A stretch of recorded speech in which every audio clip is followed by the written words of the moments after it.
Hello students, आज हम पढ़ेंगे शॉर्टिंग एंड फिल्टर।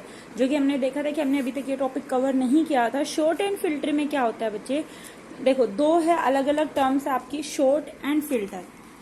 तो ये दो ऑप्शन है जो कि एमएस एक्सेल में आपके पास प्रेजेंट होते हैं। द वेरी फर्स्ट जो शॉर्ट है, शॉर्ट का मतलब होता है शॉर्टिंग, जो कि आप अपने मैथ्स में भी अप्लाई करते हो। शॉर्टिंग कि आपको शॉर्ट करना है, जो भी डेटा आपको दिया हुआ है आपको उसको शॉर्टेड ऑर्डर में लगाना है। Either it is in ascending order, आपको असेंडिंग ऑर्डर में लगाना है, डिसेंडिंग ऑर्डर में लगाना है। असेंडिंग और डिसेंडिंग ऑर्डर में कब लगाओगे, जब आपका जो टेक्स्ट है वो कौन सा टेक्स्ट होगा, न्यूमेरिक टेक्स्ट होगा, राइट। तो शॉर्टिंग फीचर हम कब अप्लाई कर सकते हैं, जब हमारा जो न्यूमेरिक डेटा है उस पर हम असेंडिंग या डिसेंडिंग ऑर्डर में हमें उसको शॉर्ट करना है। हम उस रेंज को सेलेक्ट करेंगे, रेंज को सेलेक्ट करने के बाद हम उस पर असेंडिंग या डिसेंडिंग ऑर्डर पे हम उसमें शॉर्टिंग ऑप्शन अप्लाई कर सकते हैं। इसके बाद अगर हमें कुछ आगे देखना है तो इसके बाद हम कर सकते हैं, ये तो था हमारा न्यूमेरिक डेटा। अगर हमारा डेटा अल्फाबेटिक डेटा है, ठीक है, अगर हमारा जो डेटा है वो हमारा अल्फाबेटिक डेटा, अगर हमारा अल्फाबेटिक डेटा है A to Z में है, मान लीजिए आपने स्टूडेंट्स के नेम लिखे, आपने 10 स्टूडेंट्स के नेम लिखे हैं, ठीक है। एज यूजुअल आपने कोई भी रैंडमली 10 स्टूडेंट्स के नेम पिक किए और आपने 10 सेल्स में वो लिख दिए, तो आप उन पे शॉर्टिंग जो अप्लाई कर सकते हो वो आप A to Z या Z to A उनको शॉर्ट कर सकते हो कि अल्फाबेटिक। जैसे आपका रजिस्टर मेंटेन होता है स्कूल में, आपकी अटेंडेंस होती है, आपके रोल नंबर आपको दिए जाते हैं, that was depend on sorting. आपकी A to Z होती है, ए रोल नंबर के ए अल्फाबेट के अकॉर्डिंग, फिर मूव ऑन होता है आपका A B A C A D, इसी तरीके से A Z, then after B A B C, इस तरीके से आपका ये मूव ऑन होता जाता है। तो ये आपका A to Z या Z to A के उस पर जब भी आपका अल्फाबेटिक टेक्स्ट होता है तो उसको हम शॉर्ट करते हैं, that was your sorting feature. इसी के बाद जो आपका आता है फिल्टर फीचर आता है बच्चे। फिल्टर फीचर में क्या होता है कि हमें फिल्टर करना है। आप लोग साइंस में भी आपने पढ़ा है फिल्ट्रेशन जो होती है हमारी, कि हमारे पास एक पूरा सॉल्यूशन है, हम उस सॉल्यूशन को जब फिल्टर करते हैं तो जो हमें चाहिए होता है वो हमें नीचे कैन में मिल जाता है, बाकी चीज हमारे फिल्टर पेपर पे रह जाते हैं, राइट। तो इस तरीके से हम क्या करते हैं, फिल्टर करते हैं। सेम आपका एमएस एक्सेल में है, आपने कोई डेटा तैयार किया, आपने एक क्लास का डेटा तैयार किया जिसके आपने अंदर 10 स्टूडेंट्स की डिटेल लिखी है, ठीक है, आपने उनके मार्क्स के अलोंग विद 10 बच्चों के नाम लिख दिए।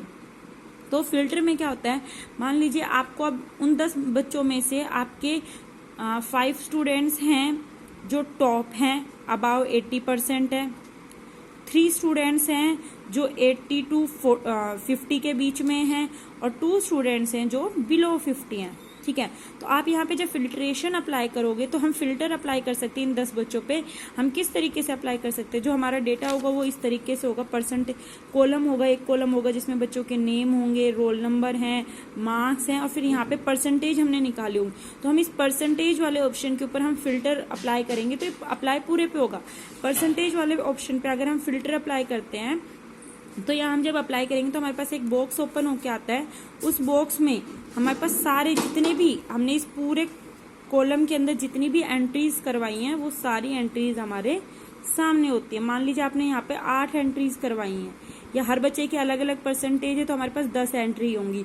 तो जो जो एंट्रीज आपको चाहिए, आपको 80 मार्क्स वाला बच्चा चाहिए, 79 वाला भी चाहिए, 88 वाला भी चाहिए, 98 वाला भी चाहिए, उन पे आप टिक ऑप्शन अप्लाई करोगे और फिर आप ओके पे जाके क्लिक कर दोगे। तो यहाँ पे आपका फिल्टर अप्लाई हो जाएगा और उस शीट के ऊपर सिर्फ आपने जिन पे टिक किया है उन्हीं बच्चों के नेम आपको शो होंगे, बाकी सारे नेम हाइड हो जाएंगे। वो डिलीट नहीं होंगे, वो सिर्फ हाइड होंगे कुछ टाइम के लिए।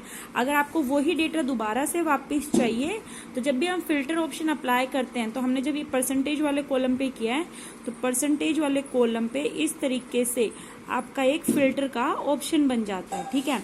तो इस ऑप्शन पे आप दोबारा क्लिक करोगे, आपके पास सारा डेटा होगा और आपको सारे चाहिए तो यहाँ पे नीचे एक ऑप्शन लिखा हुआ आता है सेलेक्ट ऑल। आप सेलेक्ट ऑल पे क्लिक कीजिए, ओके कीजिए, आपका पूरा डेटा वापस आपके पास आ जाएगा। तो इस तरीके से हम फिल्टर ऑप्शन अप्लाई करते हैं। देखिए मैं आपको बुक में भी ये चीज एक बार दिखा देती हूँ। जैसे देखिए यहाँ पे हमने एक टेबल क्रिएट की, इस टेबल में हमने एम्प्लॉय का कोड दिया है, एम्प्लॉय का नेम, ये एम्प्लॉय का डिपार्टमेंट नंबर और ये एम्प्लॉय की सैलरी है, ठीक है। अब इसके ऊपर अब मुझे जो फिल्टर अप्लाई करना है, तो फिल्टर अप्लाई करने के लिए हम क्या करते हैं, ये मैंने कुछ पेजेस पीछे किए हैं, ये वेरी फर्स्ट है, आप लोगों ने अपनी नोटबुक में भी बनाया था। हम यहाँ पे आते हैं होम टैब में। होम टैब में इन द वेरी लास्ट आपके पास यहाँ पर शॉर्ट एंड फिल्टर का ऑप्शन होता है। हियर इट इज, ये आपका शॉर्ट एंड फिल्टर का ऑप्शन है। जैसे ही आप यहाँ पर क्लिक करेंगे तो आपके पास दो ऑप्शन आते हैं, the one is short option and the second one is filter. तो हमें यहाँ पर क्या ऑप्शन यूज करना है, फिल्टर ऑप्शन यूज करना है। तो हम फिल्टर ऑप्शन पे क्लिक करेंगे।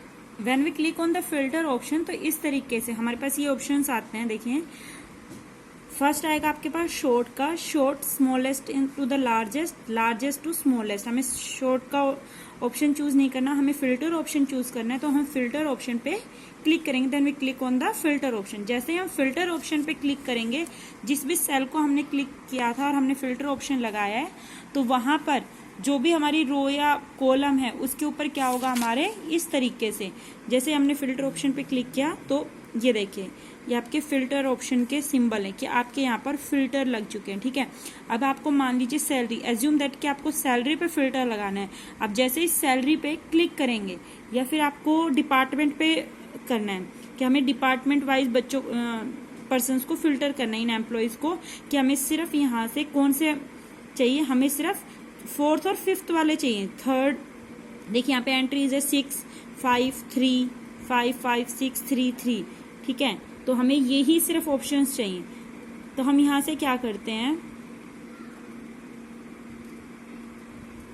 इस पे हम फिल्टर ऑप्शन लगाते हैं। फिल्टर ऑप्शन लगाते हैं कि हमें यहाँ पे सिर्फ जो थर्ड में है हमें सिर्फ वही चाहिए। हम इस पे क्लिक करेंगे, तो जैसे ही हम इस पे देखिए क्लिक करते हैं, हम डिपार्टमेंट पे क्लिक करेंगे। डिपार्टमेंट पे क्लिक करने के बाद इस तरीके से हमारे पास एक ऑप्शन अवेलेबल होता है। इस ऑप्शन के ऊपर हमारे पास यहाँ पे आता है सेलेक्ट ऑल। जितनी भी एंट्रीज हमने दी हुई है वो सारी एंट्रीज हमारे सामने होती है। जो भी एंट्रीज आपको चाहिए हम उसके ऊपर सिलेक्ट का साइन करेंगे। यहाँ पे उन्होंने 4 और 5 को सिलेक्ट किया है, हमें सिर्फ थर्ड को करना है। तो हम सिर्फ थर्ड पे क्लिक करेंगे और ओके पे क्लिक कर देंगे। जैसे ही हम थर्ड पे क्लिक करेंगे तो हमारे पास जो डेटा आएगा वो सिर्फ थर्ड का आएगा। यहाँ पे 4 और 5 को सिलेक्ट किया हुआ था तो इनके पास 4 और 5 आए हैं, लेकिन हमें सिर्फ 3 को करना था तो हमारे पास सिर्फ थर्ड का आता, बाकी हाइड हो जाते। तो ये जो ऑप्शन होता है ये हमारा ऑप्शन होता है फिल्टर ऑप्शन, राइट। तो इस तरीके से हम MS एक्सेल में फिल्टर यूज करते हैं। These were your filter option. ठीक है, तो इस तरीके से MS एक्सेल में हम short and filter option use करते हैं। आई होप आप लोगों को ये शॉर्ट एंड फिल्टर ऑप्शन समझ आ गया हो। किसी बच्चे को कोई डाउट है, ये थ्योरेटिकल है, प्रैक्टिकल भी मैं आपको बाद में करवाऊंगी। प्रैक्टिकल आपका नेक्स्ट वीक में पॉसिबल हो पाएगा, इस वीक पॉसिबल नहीं हो पाएगा आपका प्रैक्टिकल, तो नेक्स्ट वीक में हो पाएगा। तो मैं आपको नेक्स्ट वीक प्रैक्टिकल करके बताऊंगी। थ्योरेटिकल में किसी बच्चे को कोई प्रॉब्लम हो तो वो पूछ सकता है।